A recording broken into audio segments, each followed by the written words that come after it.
May it please the court. Yes. The defendant was supposed to be the designated driver.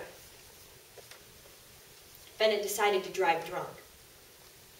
Because the defendant decided to drive drunk, Vanessa Sullivan is dead. This is Vanessa Sullivan. And on the night when her life was just getting started, on her 21st birthday, her life was stolen from her. Because the defendant decided to drive drunk. You heard about that night today. Miss Sullivan gets to the bar with a couple of her friends and does what any 21-year-old does on her birthday. Catches a concert and has a couple of drinks. But the defendant was supposed to be your designated driver. You heard that the defendant got to the bar at 2 o'clock in the afternoon. Started drinking. By 4:30 p.m., her speech was slurred. By 6:30, she was spilling her drinks on her waitress. And by 11, her speech was so slurred, the cab driver couldn't understand what she was saying. You heard when she stumbled her way out of the bar at 12:45 that morning, in the rain, in the dark, she waved off the cab driver. Now, you drive too slow. I'm going to set a speed record. She got behind the wheel of the car when she was falling down, spilling her drinks, slurring her words drunk. She didn't just risk her own life when she got in that car. She risked the life of Vanessa Sullivan and her friend. I heard that the defendant was trying to get her friend home in time for curfew. That before she even got behind the wheel of that car, she was planning on speeding. She held true to her promise. She got behind the wheel of the car, fishtailed on her way out of the parking lot, and sped in the dark, in the rain, down a dangerous road until she finally swerved one too many times and hit a pole and a tree. The defendant was lucky enough to walk away from that accident. Vanessa Sullivan was not. As the state representing the people here in Midlands, it's our job to prove to you beyond a reasonable doubt the defendant is guilty of driving under the influence and murder. Now earlier, when this trial started, opposing counsel told you that we wouldn't be able to show you a murder weapon or a reason why Miss Dawson wanted to kill Vanessa Sullivan. Ladies and gentlemen of the jury, here in Midlands, if you are so reckless and you show such extreme indifference to a human life, you're guilty of murder. It's called extreme reckless murder. You don't need a motive. When you go back and you decide what the verdict's going to be, the judge is going to talk to you about the law. I want to talk about that as well.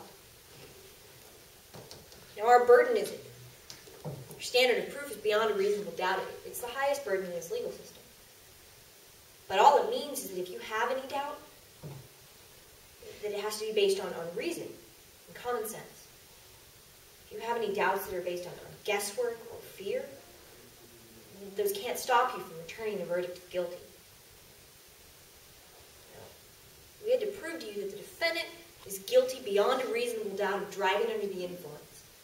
What that means here in Midlands is that she was operating a car that night. Well, everyone in this courtroom agrees that she was driving the car that killed Vanessa Sullivan. What it also means is that we have to prove that she was under the influence of alcohol intoxication. We don't have to prove to you that she met a certain number, that she had a certain number of drinks. All we have to prove is that she was under the influence. Miss Dawson sat on the stand today and told you when she got behind the wheel of that car, I was feeling the alcohol. She said it herself. But even more than that, she told you herself she had 10 drinks. 10 drinks over 11 hours. 2 in the last hour. That she failed 4 field sobriety tests and then refused to take a breathalyzer. Ladies and gentlemen, the defendant was under the influence of alcohol. And she was driving that night. Now, to prove that she was guilty of murder, we have to prove to you that she was reckless. And that she was so reckless in circumstances showing such an extreme indifference to human life that she's guilty of murder. What you heard today was that she drove drunk. when she had the ability to take a cab, when she had the ability to call on any number of parents or friends to come pick them up. She told you that she was trying to get her friend home on time. She didn't want her to get in trouble. She didn't get her home safely. We have to prove to you that she consciously disregarded these risks. Consciously. She knew she might have to be the designated driver. She drank 10 drinks anyway.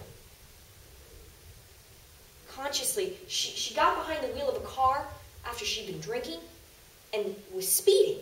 Decided to speed before she even got in the car, in the rain, in the dark, on a dangerous road. We have to prove to you that she took such substantial and unjustifiable risks that it constitutes murder.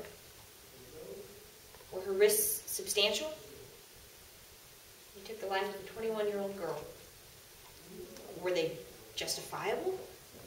Ladies and gentlemen, she drove drunk when she had any number of options.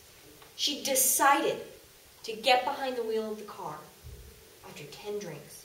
She decided to speed in the rain, in the dark. Because of the defendant's choices, because of the risk that she consciously took, she's guilty of murder here in Midlands. The decisions the defendant made took a young girl's life. Because of her decisions, Sullivans will never get to celebrate another birthday with their daughter. Instead, they'll take flowers to the side of Canyon Road where she was murdered. Mr. Sullivan will never get to walk his little girl down the aisle.